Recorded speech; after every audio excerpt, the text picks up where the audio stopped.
All right. Hey, everyone. This is David Brown from LycoBirds. I'm on the LycoBirds website, and let's do some bird ID quizzes.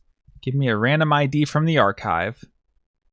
Okay, this was taken in May in north central Pennsylvania, and the habitat was brush and trees. So here I see an oriole. Now, the main thing that stands out is the color is yellow overall. It's not an orangish, it's more yellow. And also, this bird has a dark throat. And these are two good field marks for an immature male orchard oriole. It's a really distinctive plumage, yellow overall with the black throat. And we see it's an orchard oriole, yellow oriole with a black throat area, indicating that it's an immature male. And when I say immature male, I mean one that was born the previous summer. Okay, this photo is taken in September in north central Pennsylvania, and the habitat is brush and trees. So just from the overall appearance of this bird, I know that it is a vireo. So that gives us a few different options. I know it's not a blue-headed vireo just because it doesn't have the white eye rings and spectacles, whatever you want to call them. So this, to me, it looks like either a red-eyed vireo, a warbling vireo, or a Philadelphia vireo. I don't think it's a warbling vireo because it's not pale overall. It's got a lot of yellow tones to it. Doesn't have that kind of plain looking face. So I think this is actually a Philadelphia vireo. And the one reason I think that is because of the yellow concentrated here in the throat area. Now, the other thing you have to be careful about with photos like this and when identifying vireos is that sometimes you'll get the color from the light shining through the leaves or reflecting off the leaves, and they can look more yellow or greenish underneath than they actually are. But I think this is a Philadelphia vireo. Separated from the similar warbling vireo by the concentration of the brightest yellow in the throat area, along with the dark lores, so that's right here in front of the eyes, and darker cap that's just visible, so the dark cap on the top of the head. Here we have a bird from April in north central Pennsylvania at a feeder. So what do we see here? We see a bird that's a mixture of black, white, and red. And we also see a very thick pink bill. So this looks like a bird that could do some real damage if it got your finger. I'm sure the banders can relate to that. This is actually a rose-breasted grosbeak. And this is a male. And the one good field mark is this reddish color here. They're pretty distinctive birds. I think the only thing that's kind of superficially similar might be eastern towhees. But towhees are usually low to the ground. Grosbeaks are usually up higher. And if you get a good look, you wouldn't mix them up. But they do have a superficial resemblance if you're not aware that both of them exist. A male with a large pale bill and black and white plumage with pinkish red patch on the chest. So again, that's this here. And it's called rose-breasted, not red-breasted. Rose-breasted grosbeak.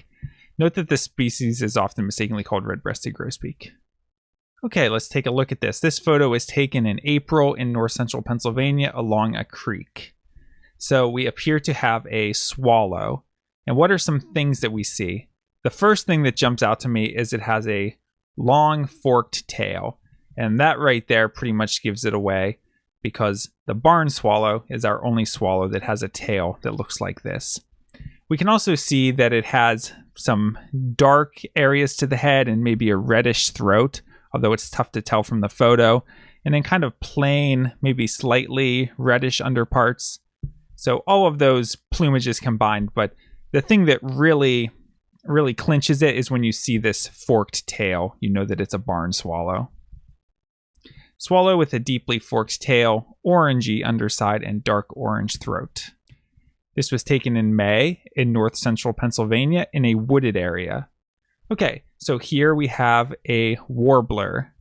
And this is a warbler that can be difficult for people to identify if you're not familiar with this plumage, because this is not the male plumage. This is the female or immature plumage.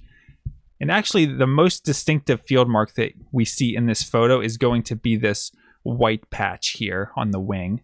Sometimes they'll call it a white handkerchief. And there's also a certain look to the face where you see a little bit of white above the eye, a little bit of white below the eye. That's a little bit of a supporting feature, but really this white patch here is a good field mark for a black-throated blue warbler. The female plumage is characterized by a blue-green color with a white handkerchief in the wings and a distinctive facial pattern, a thin eyebrow and a light under-eye arc, and often showing a faint mask. Moving on to the next one. This was taken in February in north central PA at a pond. Okay, so here we have a duck floating on the water, and the one in the background looks to be a mallard, but this is the main one in the photo, looks a lot darker. Now, that can depend on lighting conditions, so sometimes we have to be careful, but this is a bird that's in full sunlight, and it still looks pretty dark overall. And we can even see the speculum here, which is the iridescent section of the wing. And one thing I noticed is there's no white border to it. We just have the iridescence, and then it's dark. So this is a American black duck.